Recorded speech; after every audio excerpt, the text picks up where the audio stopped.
Mama don't allow no architecture around here. Mama don't allow no architecture around here. Oh, I don't care what Mama don't allow, gonna draw mine modern anyhow. Mama don't allow no architecture around here. Hi folks, this is George Smart with a special bonus episode of U.S. Modernist Radio. Each fall, there's a cool art and design gathering called WestEdge in Santa Monica. It's held in the Barker Hangar, an enormous space at the Santa Monica Airport, and this year, I was honored to moderate 2 panels with some of the most well-known designers from around America and the UK. What you're about to hear is one of those panels, Epic Spaces and Favorite Places, with guests Tom Parker, Allison Pickard, David Thompson, John McClain, and Massimo Bustromanali. This is a rebroadcast of Josh Cooperman's Convo by Design, the official podcast of WestEdge, which recorded the panel. Many thanks to Josh and WestEdge for allowing us to share this with you directly. Enjoy. I'm Josh Cooperman, and this is Convo by Design.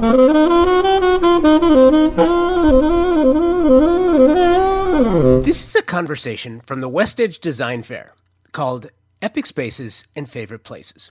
So here's the idea. Online access has made the world a smaller place. It's brought us closer together and created the opportunity to see amazing things in wonderful and faraway places. For some, that's just not good enough. Travel, treasure hunting, and using that as inspiration to create magnificent spaces is their true desire. This is a conversation about amazing places in exotic locations and bringing it home. Moderated by USModernist.org's George Smart and featuring Assemblage Plus's David Thompson, Massimo Bustromanali from Buster and Punch, interior designer Allison Pickard, and John McClain, and Fettel's Tom Parker. This is a great chat about design, inspiration, travel, and putting it all together in pursuit of epic spaces. Speaking of inspiration, Convo by Design is presented by Walker Zanger, a family-owned business and an extraordinary company. The Walker Zanger brand was built on the promise to inspire designers and architects to do their best work. That promise is fulfilled every day through a commitment to provide the best ceramic, glass, stone, porcelain, and concrete surfaces and finishes.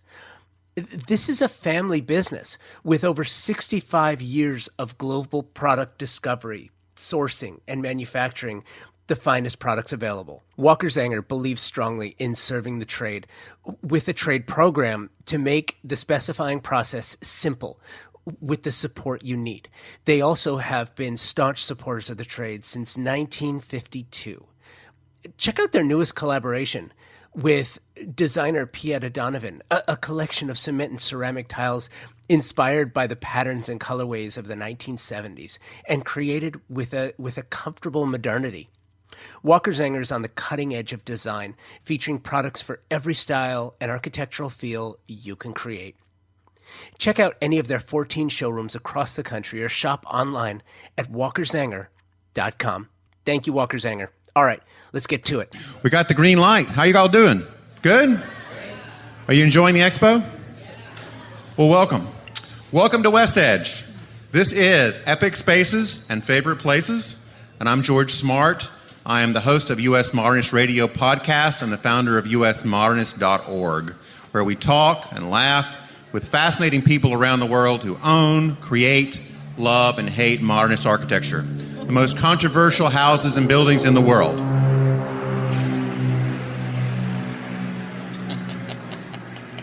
There we go. Are any of my 47 listeners here? Anybody listen to the show? Okay, we got 2. Okay. I think all 47 of you are here. So I know many of you are here at the expo for the first time, and I'm here for the first time as well, which I'm really thrilled about. It's my honor and privilege to moderate this panel of strong, good-looking, all above-average designers talking about how their favorite places and spaces influence their work.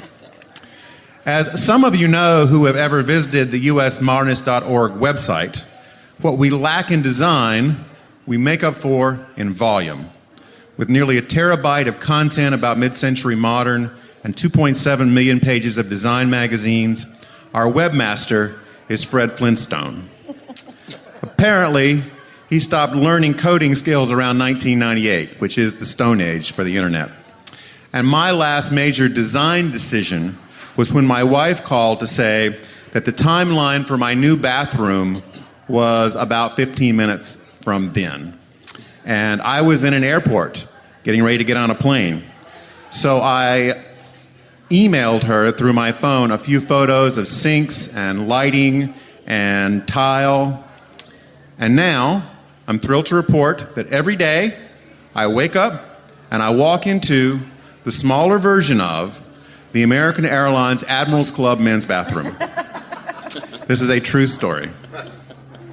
So, the internet, which we all know was invented by Al Gore, has given us more shared global experiences than ever before. But for many, that's not going to be enough. True desire for travel is tasting, treasure hunting, discovering, and connecting with local people and cultures, which all add fuel to the fires of design inspiration. Today we talk about how these top designers use their experiences to create lasting impressions for clients and fans. So let's meet the panel. In 2013, Tom Parker joined forces with longtime friend, raise your hand, Tom, with Andy Goodwin to form Fettel Design, an interior A&D firm specializing in the hospitality industry. Fettel develops projects for a range of major clients, including Summerston Capital, Metropolitan Restaurants, Gourmet Burger Kitchen, Andiva Gastronomy, and Mike Robinson. Although responsible for some of the world's hippest new bars and restaurants, he says, Andy and I are basically two little old ladies in 30-year-old men's bodies. Welcome, Tom. Hi. Next up, Allison Pickert's success started at just 18, decorating a Paris apartment. 5 years later, she started her design firm and completed projects in Las Vegas to New York to Geneva, Switzerland. Her successful philosophy of never offering unsolicited decorating advice has led to a stellar career.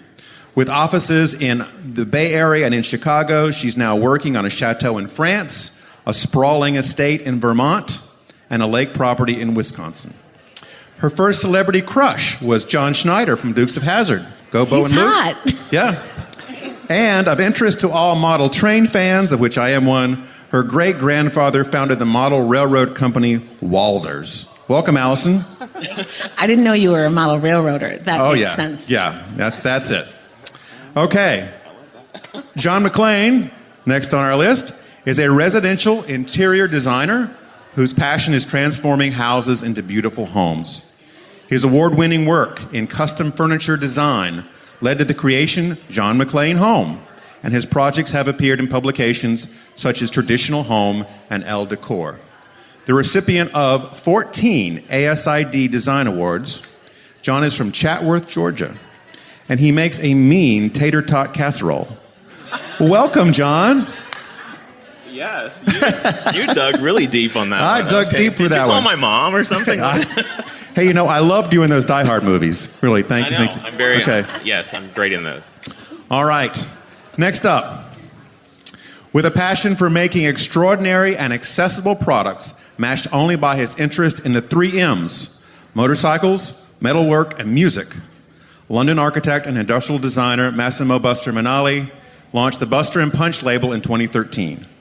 Following an architectural career at Foster & Partners, Richard Rogers, and his own agency Manali & Mann, he has subsequently carved out a worldwide reputation with precision-cut lighting and beautifully crafted hardware. Welcome, Massimo. Thank you very much.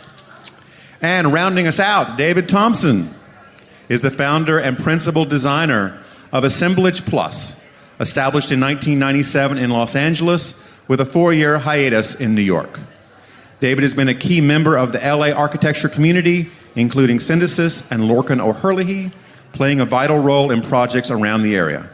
The son of architect Richard Thompson, David's expertise in fabrication informs Assemblage's architecture, furniture design, materials research, and the process of piecing objects together. Welcome, David. Thank you. Great to be here. Let's give this panel a hand.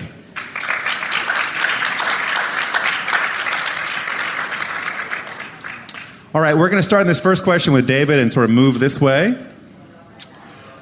One of the most talked about houses in Los Angeles, if not the country or the world right now, is the Brady House from the Brady Bunch, a show now 50 years old. The classic TV sitcom where the dad, the architect, Mike Brady, designed this house. It's a real house, at least the exterior is. I think over near Studio City is where it is. And HGTV bought it and has changed the inside to look exactly like it was on the TV show. Our question for the panel to kind of kick us off, a little fun, is what's been the impact and design on popular culture of the Brady House? Well, it's interesting that you'll start with me with this question because it ages me a little bit. Because the Brady House, I grew up watching the Brady Bunch, and I grew up in an architecture family. My father's an architect, and so I think that the impact that certainly it had on me was the Brady family brought kind of architecture to the mainstream and to popular culture. And so it's sort of commonplace. So architecture was kind of in our homes all the time, or at least the notion of it. And, growing up in an architecture family, it kind of felt like I was living the Brady life, actually. And it makes me think of an episode, actually, when Greg Brady, the oldest son, wants to buy a car. He gets a job at his father's architecture firm, and the first day he's there, his task is to go deliver some drawings across town, and he gets on his bike, and he stops at the local newsstand to look at the car that he wants to buy, loses the drawings in the process, and Mike Brady has to pull an all-nighter to redraw the drawings, and he loses his job and loses and learns a very honest lesson about responsibility. And growing up in an architecture family, I had a similar situation, as I remember being in my father's office as a young lad, taking some drawings out and doing some colored marker drawings over them, and them bleeding through on a presentation that was due the next day, and my father had to stay up to redraw the drawings. So it was I really did live the Brady life. You were Greg Brady. Yes. All right, cool. I'm going to have to really quickly shuffle this one to my right. I've never seen the Brady Bunch. If this was an Only Fools and Horses question, I'd be here forever, but I've literally never seen it. So, John, over to you. No, well, I only saw the reruns, but that's okay. So actually, a lot of my friends actually worked with HGTV on this house, and we've had this very conversation, funny enough, about not only what the interest in this house is, but the interest from the world and why they would buy it and why they would want to spend all this time and money in doing that. And as I was talking to not only them, but then some friends of mine as well, I think it was really the family values that house created. I had friends who were saying, my parents were, they were working all the time, so I felt like those were my parents on, Mike and Carol were my parents on the Brady Bunch. And so I think that it's brought back this feeling of nostalgia, and not really specifically design elements, I don't think, but I think that this feeling of family, and a lot of the designs that we work on now are very family-centric, and whether we're designing for a family to be and they have a child on the way, or whether we're designing for a family that might have 3 children, all of these things are, I think, in relation to that, because they want a space for the kids to play. They want a great backyard. They want the kids to have their own input in their rooms. And as you saw on the show and on that renovation special, they spent a lot of time in getting those rooms back to the way those kids had lived in those spaces. So for me, the takeaway is the family, and the fact that the family is kind of all-inclusive in design. Because I'll tell you, when we have a design presentation, I meet with the 3-year-old, and I'll meet with the mom and the dad and everyone, and I want everyone to give me their input on it to make sure that they get the room that they want. So that was my takeaway from it, and I actually love that special. It was done really well, I think. Allison? Well, I think that that house represented a certain shift in how the family lives in their house. I think that really was kind of like the birthplace of the open concept floor plan. To have this great room theme that everybody gathered in, and it was it just provided this really beautiful architectural backdrop to all of the day-to-day things that were going on with that family. And I think that what's so special about the Brady house and the Brady show and everything that came along with it was like they were representing a totally different way of American life, even though they were still blonde hair and blue-eyed and handsome and all of that. It was like the first kind of like peek behind the curtain of like a blended family, and like the idea that, you know, Carol Brady had all of these, you know, professional and things going on as well that required a literal domestic helper to be managing all of the day-to-day routines of the family. So I kind of think that like that house was really representative of a shift in how we viewed the traditional family, which was very, you know, two parents and two kids, and it looked exactly like this, and it kind of gave a license for everybody to like live their best life, you know. And we have a blended family, and we depend a lot on the people that we entrust with our kids and our house, and they're a part of our family because that's what allows us to to make our life work. And so I think that the Brady's coming back up is just kind of like a really wholesome reminder that where we are is like a really natural place in terms of like, it's not cookie cutter, it's not cut and dry. It's like your situation is going to look different, like all across the board. And so I think the Brady house is like an awesome kind of like stage for that, to be a reminder. So I'm with Massimo on this one. This never made it across the pond, so I've got nothing for you. Solidarity, brother. Yeah, there you go. The house itself is, the future of it is uncertain. It's in a neighborhood. The neighbors have not been that pleased about all this attention on their street. So there are some plans to make it publicly accessible at some point, but it may be quite a while down the road. Meanwhile, if you want to sneak over there and drive by and take a look at it from your car, you certainly can. It's very interesting. I was over there yesterday, and there were probably 25 people at least driving by in the 10 minutes that I was there by the house. So it's quite the tourist attraction. Let's go into our prime topic here about spaces and places.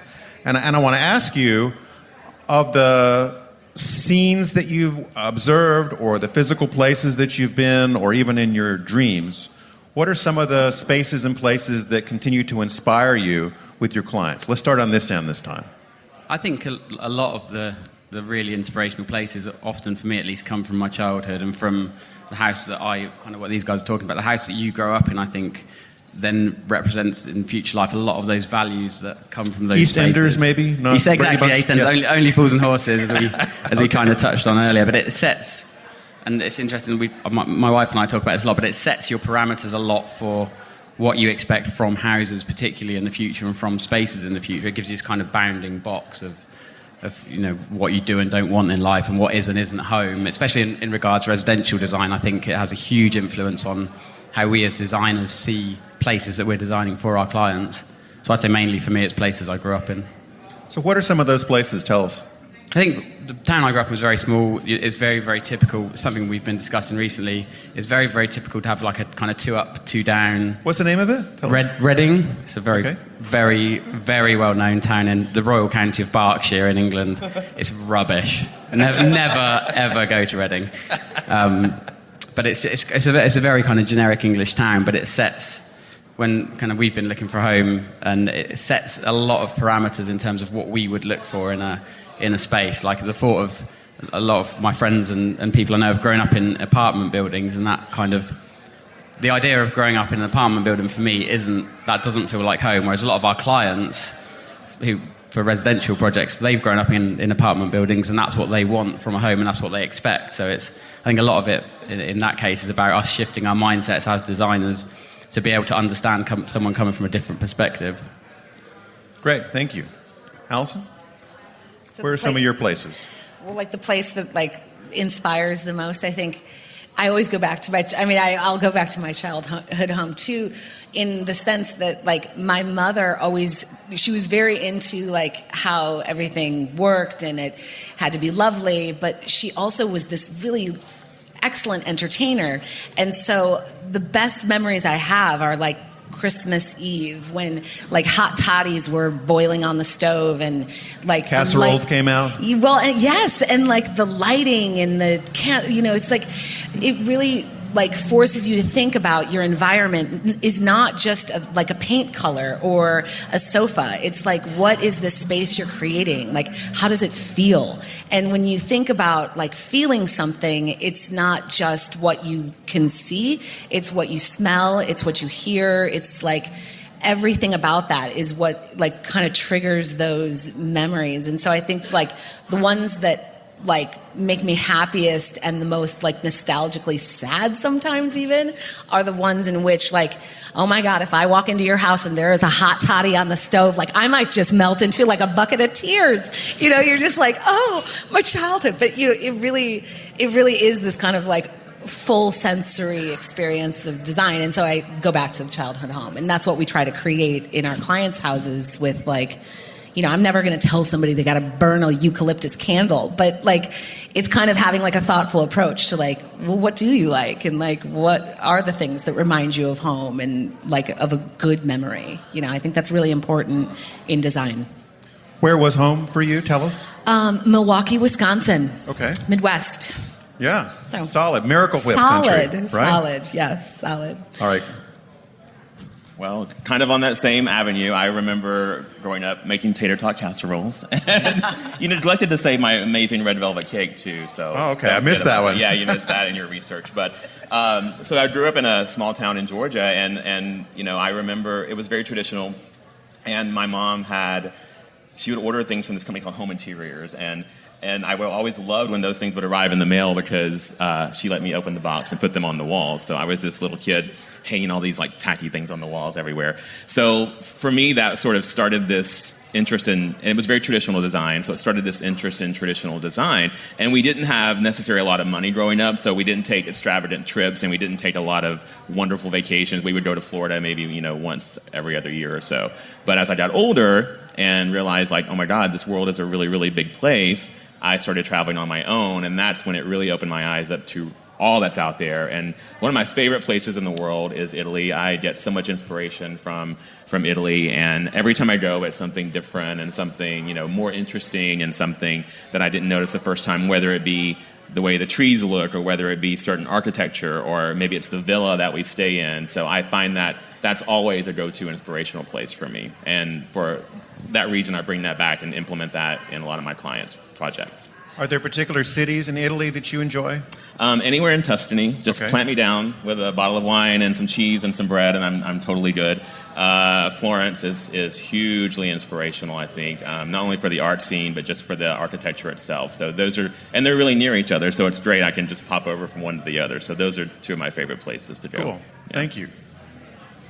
I think for me, I'll do 4 in a row. I'll do the childhood thing again. I'm from London, so I sort of love my city. It's a big metropolitan melting pot. I also love comic books and manga books, and sort of Japan has been a big sort of source of inspiration for me.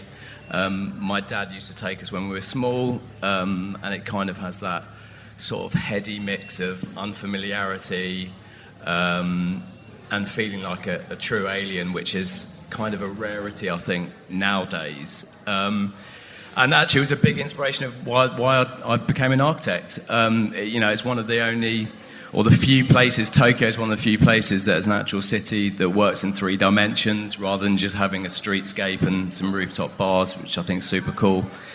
And it's also, this sort of space or place that's sort of half futuristic, half very historic, and everywhere you look you get that sort of element of surprise, whether it's pet shops with cages 10 stories high that you have to take little elevators up and stuff like that. So I've always been kind of intrigued with things that surprise and things that make you feel a bit uneasy, which I kind of see in Tokyo. There's also this really cool place it's about 2 hours outside of Tokyo called Sanjo, which is essentially where all the Japanese make their metalwork products. There's loads of forgeries and blacksmiths and stuff like that.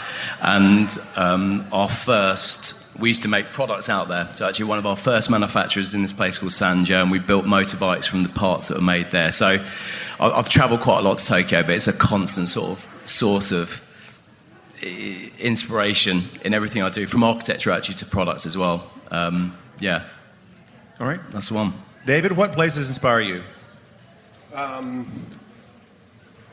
Is this on? Yes. There's a lot of places that inspire me from all around the globe. I'll include myself in the panel in the sense that I certainly find a lot of inspiration from my childhood home. As I explained earlier, I grew up in an architecture family, so we designed and built our house, which was a very inspiring environment to be a part of, and being kind of constantly around that design was, just something that's just seeped in, and you didn't really know it was kind of happening. It was happening kind of around you, and you kind of weren't aware of it.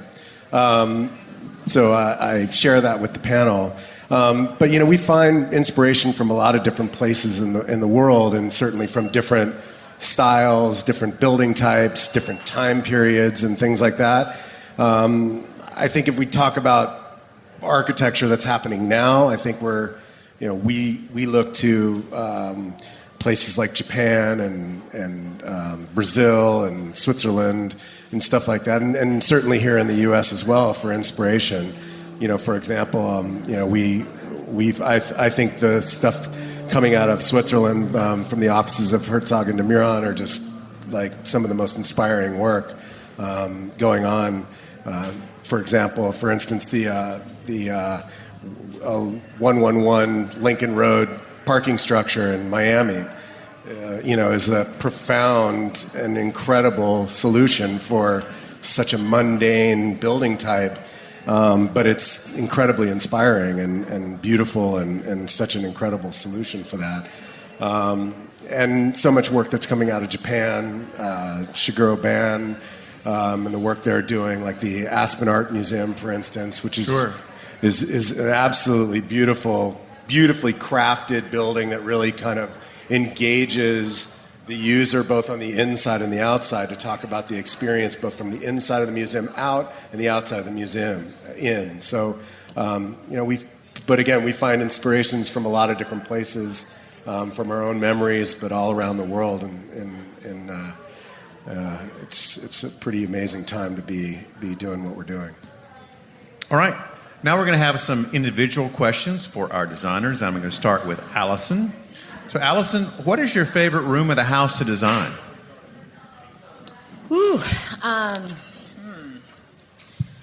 Allison submitted this question, so she probably has an answer somewhere. Sorry. Okay, fine. I'll say kitchen. Okay.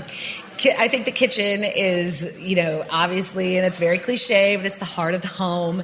And I think that the kitchen is a technical challenge, and it brings a whole specific range of problems that need to be solved. But I like to look at the kitchen in terms of not only do you have to fit like a certain amount of things and function a certain way, but you have to do it in a gracious way that you could also like entertain a large group of people, but you could also sit with your husband and have a glass of wine, or do your homework with the kids. And like the kitchen represents like every type of living, with the exception of like the bedrooms and the bathrooms, except for some couples, I guess. Except for some couples, yeah. So I think that like the kitchen is always like a really fun and welcome challenge, because at the end of the day, like I think that it's really the heart and pulse of the home, but it's also the biggest technical challenge in terms of what you actually have to accomplish within it. And then all the, gilding of the lily, like what's the marble, what's the tile, what's the lighting, like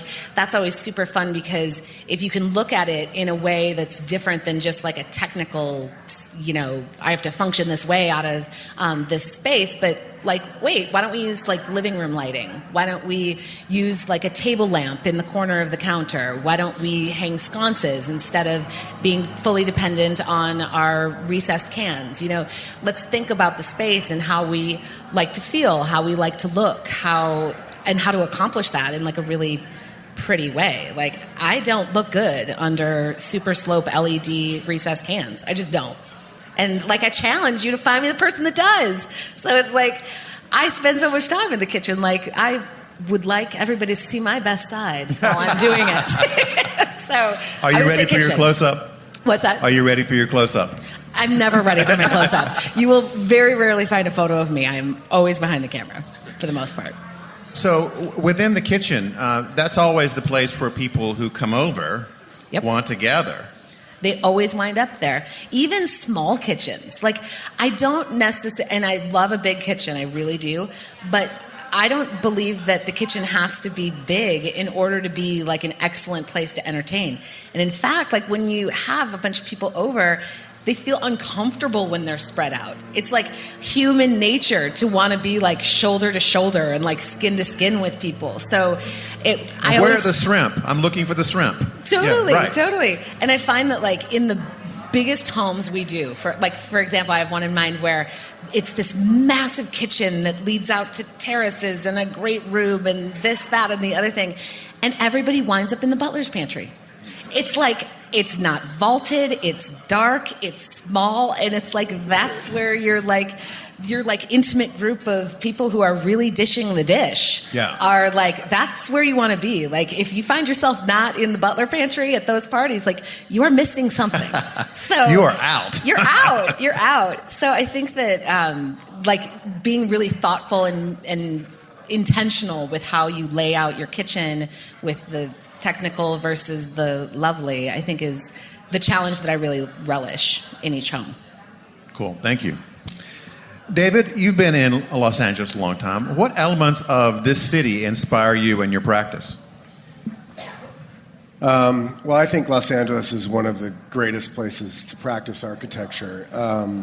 It embodies a pioneering spirit that's been here since its early days. And I really think that pioneering spirit is so beautifully expressed in the architectural community. And I'm always constantly in awe about the work that's happening here. And I'm certainly very honored to be a contributing part of that community. But I think it's that pioneering spirit that like we're going to see really incredible innovation in all kinds of sectors of art and architecture and sustainability and city planning and transportation that I think is going to set this city way above all the other cities in the world. And it's an amazing metropolis to be practicing in for those beautiful reasons. So. There's really so much going on here, and particularly on the boards. Absolutely. Coming down the pike in the next 10 years. Yeah, it's going to be a city to watch for sure. John, you've just returned recently from a trip to Thailand. So I wanted to ask about where you visited and what sort of inspiration you brought back with you. Funny you asked, George. John also submitted this question. That's how I know. It sounded familiar. No, it was. I've been to Thailand a few times. My husband is actually half Thai. His mom is from. That's him on the front row. His mom is from Thailand, and so we go back periodically, and we'll visit cities where she grew up. But this time we wanted to make it different and go to places that we had never gone to. So it was amazing, amazing, amazing. I just can't stop thinking about it. We went to a place, an island, Koh Samui, and on Koh Samui we stayed at this amazing resort and just sort of let our hair down and just relax, which is something that you don't really allow yourself to do a lot when you take a trip versus a vacation. So we made sure that we labeled it that way. So Koh Samui was just this gorgeous tropical island, and actually I did my vignette is in the back corner over there. So I based that vignette on this particular trip to Thailand as well, and we can chat more about that later. But from the island of Koh Samui, we flew to the mountains of Chiang Mai. And in Chiang Mai, it is, again, very mountainous, and we did some amazing things with elephants, and we were just in nature the entire time, and nature really inspires me. What were you doing with the elephants? Were you riding them or No, leading you them don't or ride feeding them? No, you can't ride them. That's a bad okay. thing. That's a bad thing. We fed them, and it was a rehabilitation camp. So it was elephants who had been blinded by performing in the circus, or they had stepped on a landmine and they were being rehabilitated. And so it was this beautiful experience where we sort of hiked with these amazing creatures, and we all had a bag of bananas on our shoulder, and they would come up and we would feed them, every so often. And then we had this amazing lunch, and as we're having our lunch, the elephants were roaming around all of the area, and it was just indescribable. So that's how you charm an elephant? You get a bag of bananas That's over your shoulder? That's how I charm everybody with food. and then from there, I really try to make sure that I don't just go to the main areas where everyone is going to go. I try to find some places off the beaten path, and that's really what makes the trip really interesting. And we found a lot of those places that we just sort of stumbled upon along the way, and those was really what are the places that stick with me when I take the trip. Okay. Yeah. Okay, thank you. Yeah. That sounds like a really fun adventure. I can't stop talking about it. Tom, tell us, what are some of the key differences in design and construction between the UK and the US? I think that a lot of it, especially in design terms, is generated by the two cities. And we're noticing a big change here in LA now with a lot of kind of restaurateurs moving out from New York to come here, and that's kind of a cultural shift that's happening. But really in London, the design-wise, every area is so stringently and strongly different over a very small kind of radius. So Soho is obviously very liberal and very outgoing, and you go across the street and you're in Marylebone, which is completely different, a lot more formal, a lot more residential, and it happens over a very small scale. Whereas here, I think you get the same thing, but it's just it's kind of a lot more spread out. So design-wise in Westwood, in not so much in residential work, but certainly in hospitality, design-wise, what you can get away with here, you probably can get away with in the adjacent kind of areas, but then that changes greatly as you go towards downtown, as you go towards Silver Lake. That really will happen within a few steps in London. It can happen across a road, will be a completely different kind of set of parameters for design, particularly in kind of restaurant projects and hotel projects. I've noticed that too, when you're doing a walking tour through London. Yeah. It's like in Hawaii, they say if you don't like the weather, just wait 5 minutes, it'll change. Yeah. You can walk through London and your neighborhood will change in 5 minutes. Yeah, and just all of the kind of social connotations that go with the different neighborhoods are very kind of, they change so quickly there. It's similar in New York, actually. Kind of we were touching on New York earlier, but it's a very kind of similar situation there. But LA it feels a lot more kind of tolerant and a lot more liberal in terms of what you can get away with.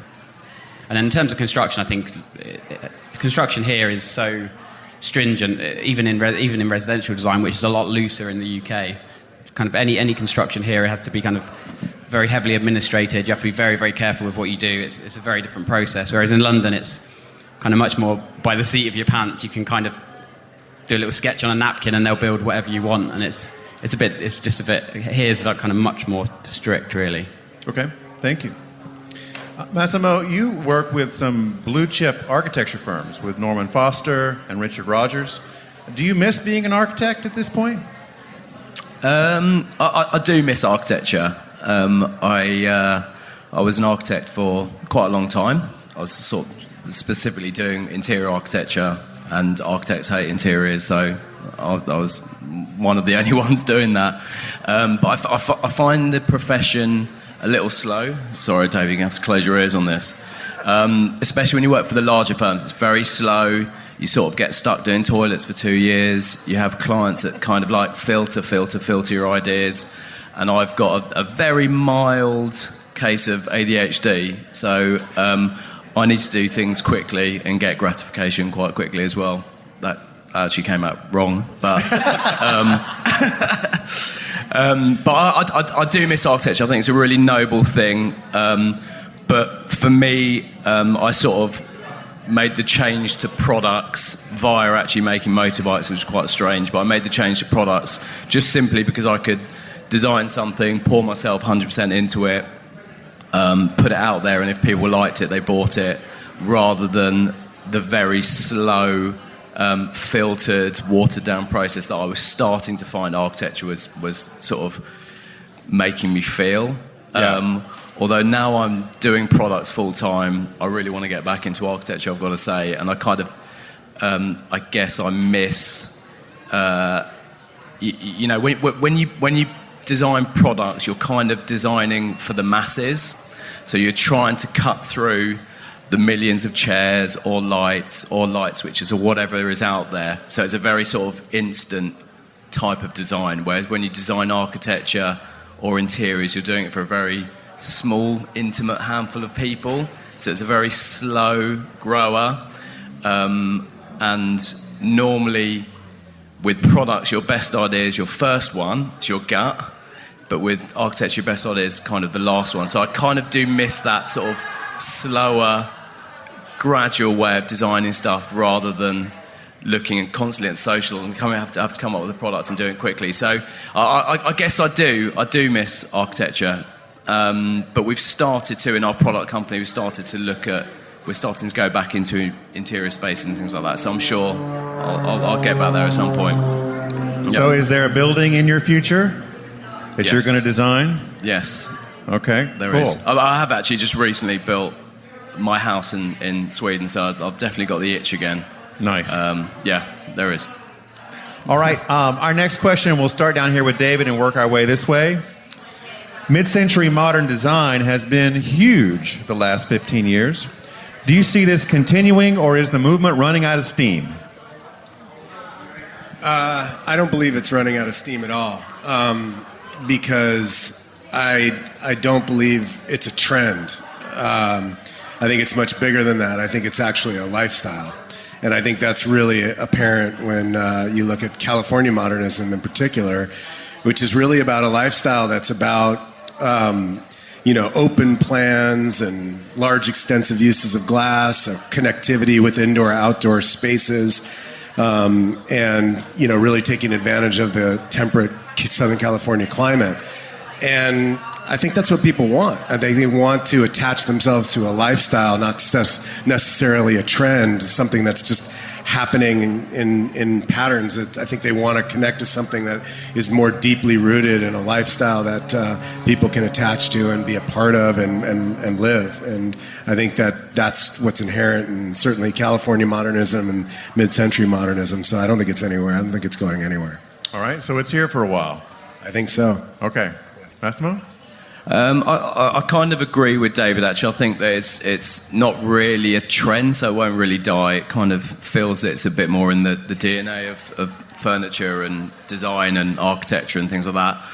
I actually live most of my time in Stockholm, which is very close to Denmark, which is kind of home to a slightly different version of mid-century modern, something a bit more purist. But personally, I kind of am a bit fed up with it. If I'm going to be totally honest, you can be honest with us. It's okay. I'm fed up with it.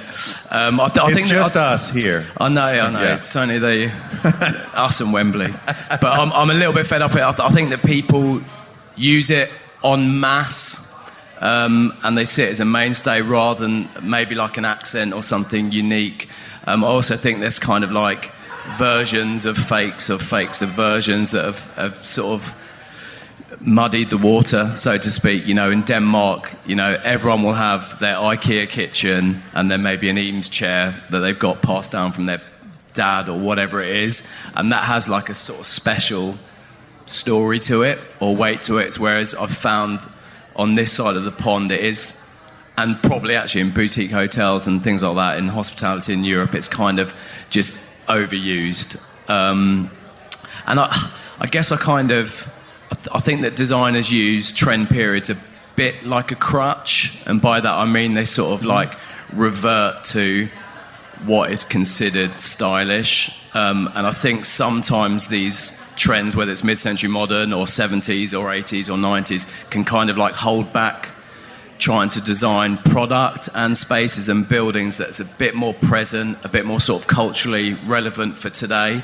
So I kind of am fed up with it. I'd like to see more professional designers sort of poke their heads out of Pinterest, I guess, and start to make more original things and kind of reinvent or create our version of whatever mid-century modern might be. Right. So, yeah, I'm always a bit funny about that pastiche stuff, but saying that, it's amazing, the scale's amazing, it's so usable, there's so many amazing pieces, but it's just, for me, it's time to move on a little bit or reassess how much you use it. So, yeah, that's so my it's become too much of a default for some people.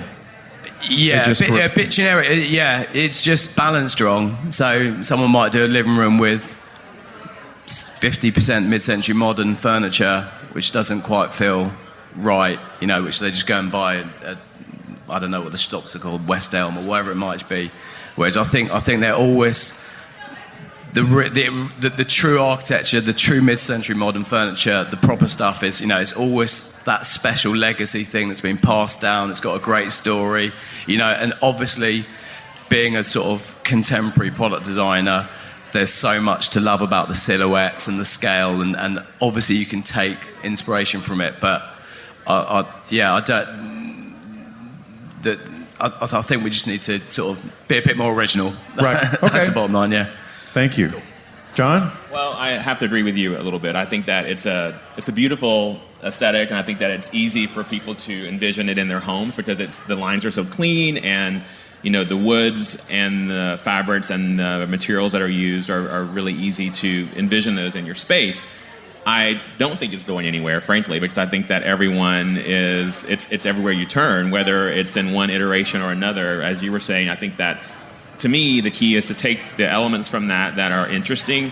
And I design furniture, and I'm sure a lot of us up here do as well. And I think it's to take those things that we like about it, whether it be the low profile, whether it be the clean lines, or whether it be the bleached wood, or whatever the metals that was used on it, and then reinvent that, to your point, in a fresh new way. And I don't think that by taking everything mid-century and placing that in your home is the way to go. I think that design is a mixture of all of these genres, and it's up to us to educate our clients and the general public on how to do that, I think.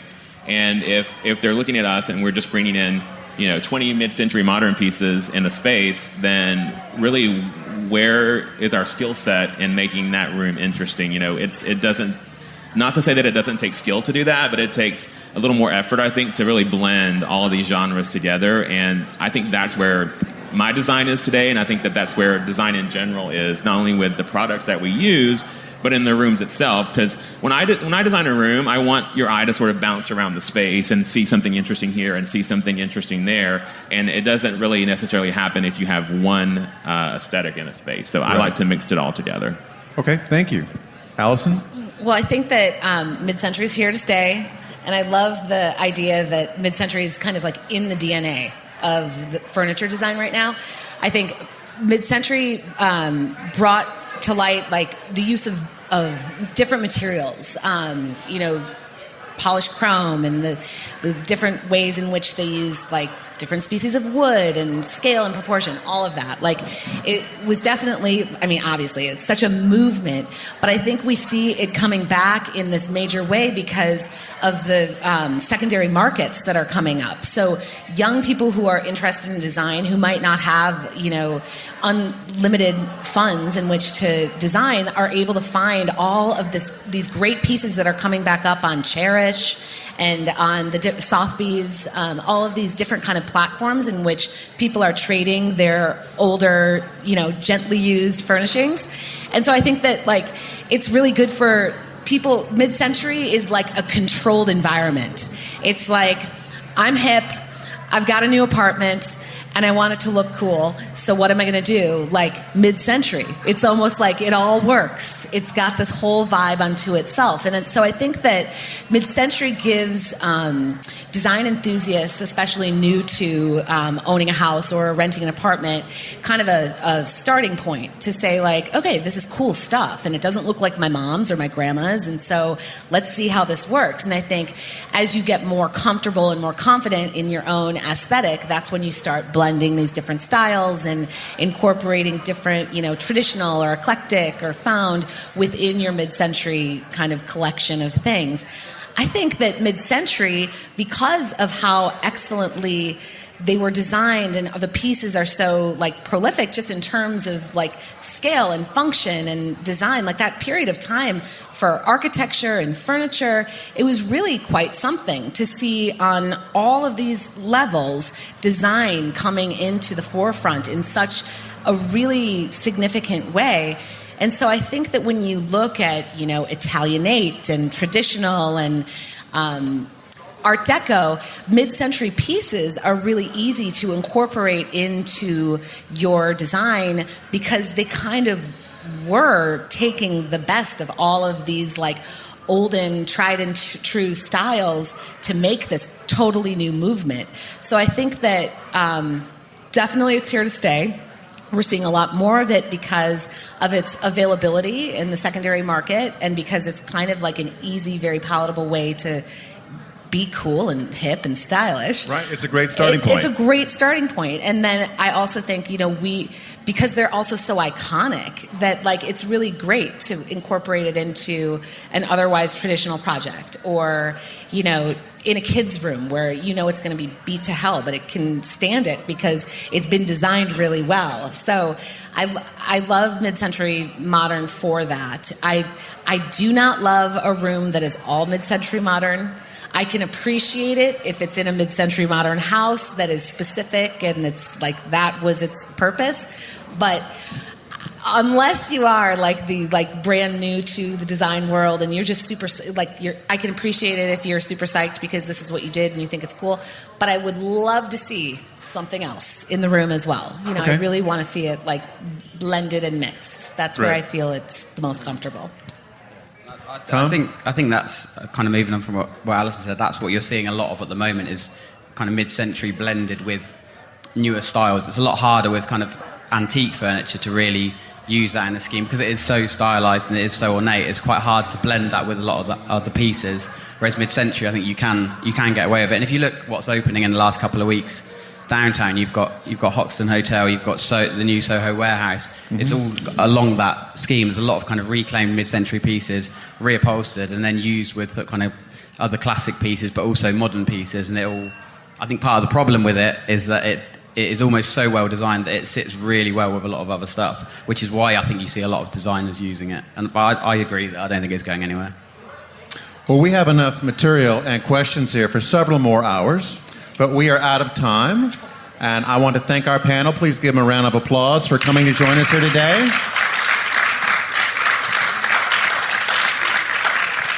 They will be hanging out for a few minutes if you want to come up and ask some questions or say hello. I'm George Smart with U.S. Modernist Radio. Thanks very much for coming, and enjoy WestEdge. That is a wrap on this episode of Convo by Design featuring this incredibly talented group of creators. Thank you, George, for moderating so skillfully. Thank you, Studio Akiko, Kevin Isbell Interiors, John McLean Design, and Julia Wong Interiors for making the WestEdge stage so beautiful and such a wonderful place to have these conversations. And thank you for listening, downloading, subscribing, emailing, and coming out to our events. Without you, there is no Convo by Design, so thank you.